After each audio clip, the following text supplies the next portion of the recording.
Masayang dinala ng binata ang asawa sa ospital para manganak, ngunit sa susunod na araw, ang asawa ay naging isang malamig na katawan.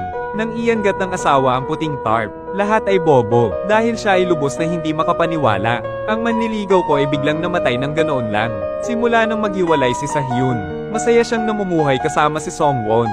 Mas gusto ng biyena ng mabait na manugang na ito, kaya para alagaan ang buntis na si Songwon, nagpa siya ang mga magulang na lumipat sandali sa bahay ng kanilang anak.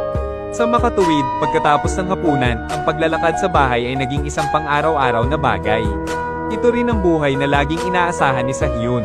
Kaya lang, hindi nagtagal ang masasayang araw. Nakikita ko ang iyong sanggol ay malapit ng ipanganak. Plano ni Sahyun na hayaan si Songwon na magkaroon ng sanggol at pagkatapos ay isagawa ang kasal. Sa oras na iyon, ang mag-asawa ay kumuha ng mga larawan sa kasal. Maaari mo ring hayaan ang sanggol na sumali. Gaano kasaya ang eksena ng tatlong magkakapatid na kumukuha ng litrato. Hindi nagtagal, sa wakas ay tinanggap ni Songwon ang sakit. Dahil ang takdang petsa ay isang linggo ng mas maaga, dahilan para mataranta ang kanyang mga biyenan. Maging ang bag ng mga gamit ay halos nakalimutan. Nakita ni Sahyun ang pagsakit ng tiyan ng kanyang asawa at tuwang-tuwa siyang tumakbo pa uwi. Ngayon ang lalaking iyon ay si Sahyun mula sa nakaraang bahagi. Hindi kasi gwapo. Sabihin na natin pagkatapos magpakasal, tataba ka at magiging ganyan. Masyadong excited din ang biyenan ko. Biglang nagsimulang magkontrata ang katawan. Mukhang hindi rin siya makakasama ng kanyang manugang sa ospital upang manganak ng isang bata. Kaya kailangan ko na lang manatili sa bahay at maghintay ng magandang balita mula sa kanila. Pinaalalahanan din niya ang kanyang anak na bigyang pansin ang kaligtasan sa pagmamaneho. Kung may mangyari, dapat mong agad na ipaalam sa iyong mga magulang. Naghihintay sa pagsilang ng sanggol. Dalawang matanda ang pumunta sa ospital para bisitahin muli si Songwon. Ngayon ang buong pamilya ay naghihintay para sa pagsilang ng sanggol. Kahit na ang panganganak ay napakahirap, ngunit ang pag-iisip tungkol sa sandaling ito ay nagpapasaya sa akin. Kung tutuusin, malapit nang makilala ng lahat ang sanggol na matagal na niyang hinihintay. Bago pumasok sa operating room, sinabi ng dalaga kay Sahyun na maghintay sa labas para sa kanyang magandang balita. Pero gusto talaga ni Sahyun na makasama siya habang nangganganak.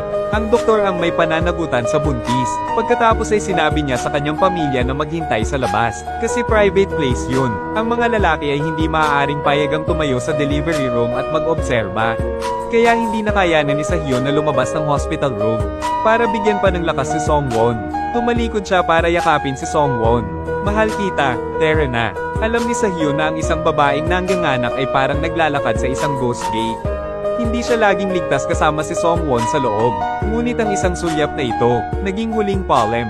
Dumaan sa pagsisikap ni Songwon at ng doktor, ang sanggol ay ipinanganak ng napakabilis.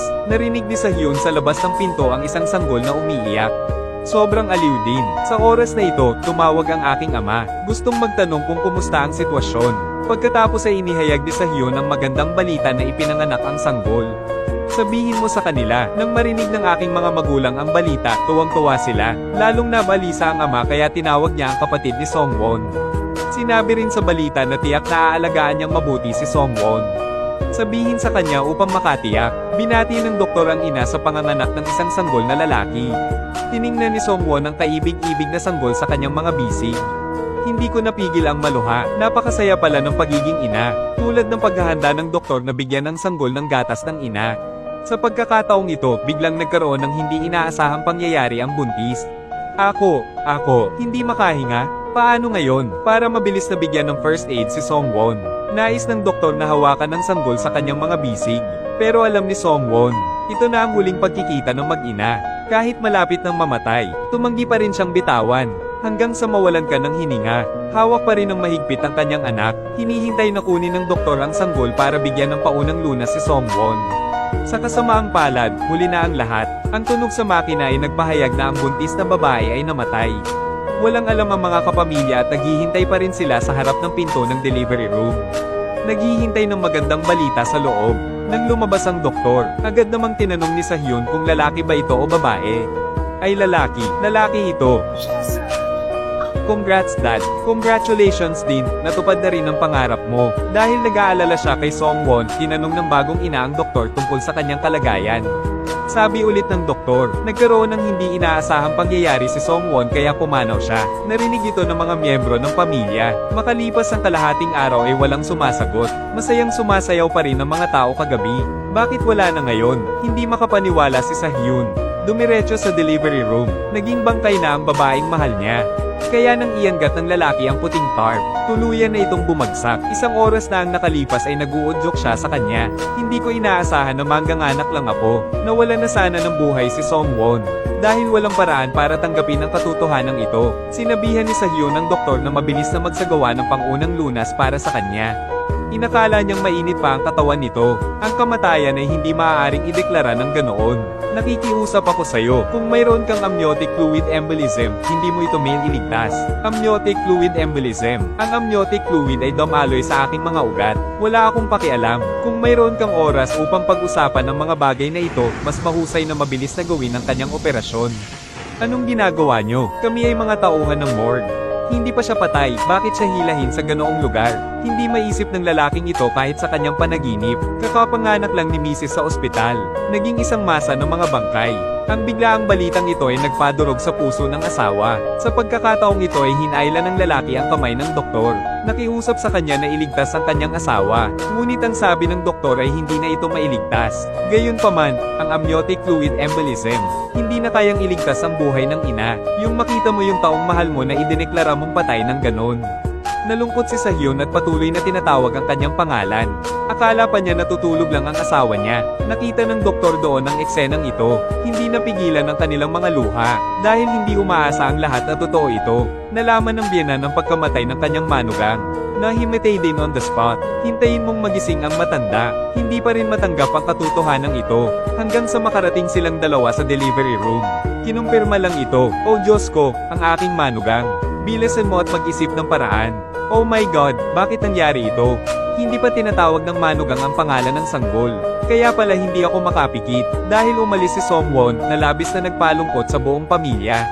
Masayang buhay ng anak pagkatapos ng kasal. Ito ay isang maikling panahon lamang ng 5 buwan.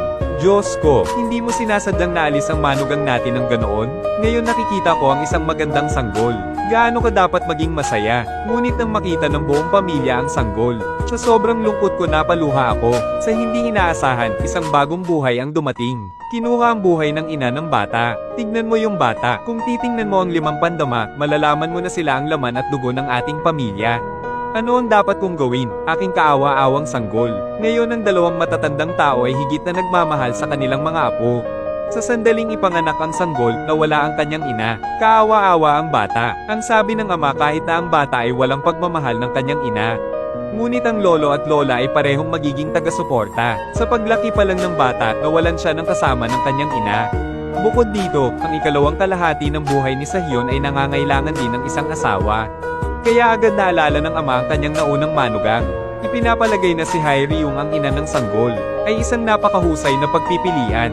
Ngunit sa tingin ng ina ay hindi masyadong naiintindihan ng kanyang asawa ang mga babae. Ngayon ay napakabuti ng kalagayan ni Hae-ryung. Paano siya pumayag na makipagbalikan kay Sahyun? At saka, sa loob-loob ko ay tiyak kong iisipin na ito ay ganti. Anyway, noong una ay si Songwon. Araw-araw, kinuhugasan niya ang kanyang mukha ng luha. Higit pa rito, si Sahyun at ang dati niyang asawa ay wala nang nararamdaman para sa isa't isa. Sa sandaling ito, biglang nagring ang telepono ng ina. Si Hae-ryung pala ang unang tumawag sa kanyang biyenan sa mga oras na ito. Pagkakuha niya ng telepono, tinanong niya kung may nangyari. Dahil narinig niya ang sinabi ng isang kaibigan. Nakita si Sahyun sa morgue. Naisip pa nga na may nangyari sa kanyang biyenan. Walang masabi ang biyenan. Sa loob ng kalahating araw na walang sinasabi, nasa tabi niya ang ama at hinawakan ng telepono. Sabihin mo sa kanya ang totoo. Paliwanag na biglang pumanaw si Songwon dahil sa panganganak. Ito ay isang bagay na nangyari lamang ngayong umaga. Nang marinig ni Hae-ryung ang balitang ito, labis siyang nagulat. Ngunit kapag tinanong tungkol sa kalagayan ng sanggol, buti na lang at malusog siya. Bukod dito, siya ay isang napakagandang sanggol. Matapos malaman ni Hae-ryung na namatay na si Songwon, makipag-ugnayan kaagad kay Sahyun. Ngunit wala siya sa mood na sagutin ang telepono. Kaya personal siyang lumapit. Nais kong makita kung ang aking dating asawa ay nangangailangan ng anumang tulong. Ngunit tinatanggihan ni Sahyun ang kabaitan ni Hae-ryung. Magpasalamat din sa kanya. Kung saan ang mabuti ay may kasamang mabuti, ang kasamaan ay may kasamang kagantihan. Ito ang ganti mo, dahil namatay si Songwon. Ang galit ni Hae-ryung kay Songwon ay unti-unting nawala. Gusto lang niyang magsumikap para sa kanyang kaligayahan. Ang matagumpay na paghabol sa bagong ministro ang kanyang layunin. Kaya madaling araw ay tinawag niya ang ministro. Gustong libutin ang kanyang bahay. Hindi kasi masyadong maganda ang feng shui kung saan siya nakatira. Tuwing gabi kapag natutulog ako, ang aking higaan ay idiniin sa akin. Sa makatuwid, nais kong kumonsulta ng kaunti sa kanyang ward. Tingnan kung may angkop na apartment para sa'yo. Hindi naman tumanggi ang ministro at agad na pumayag. Noong araw na iyon ay bumili si Hyrium ng mga sariwang bulaklak sa bahay ng ministro. Nananabik siyang makasama ang lalaking ito. Ano ang aanihin? Ngunit ang nakakadismaya sa mga tao ay, sa bahay, may babaeng maid na nagiging bomb area para sa 2 tao. So Hyrium used the excuse to tour the house. Pinuri rin niya ang night scenery dito na napakaganda. Ang pag-inom ng alak at pakikinig sa musika ay talagang sobrang romantiko. Ngunit sa buong proseso ay hindi tumugon ang ministro kay Hyrium. Tuwing dinadala ng dalaga ang problema, ang bawat isa ay makakatanggap ng parehong sagot, walang ibang paraan. Si Hyrium lang ang nakakapagsalita para sa sarili niya. Nagugutom ako at gusto kong samantalahin ang pagkakataong ito para hilingin sa ministro na maghapunan kasama siya. I have an appointment, how about you eat with my maid? Tiya, hindi na kailangan, nahihiya ako sa mga estranghero. Si Hyrium ay orihinal na nagplano na sumama sa ministro. Gumugol ng isang tunay na romantikong gabi. Ang resulta ay walang pag-unlad. Napilitang umalis. Hindi niya alam na talagang hinahabol ng ministro ang kanyang pinuno. Bukod dito, ang kanilang relasyon ay umunlad din sa isang medyo mahiwagang antas.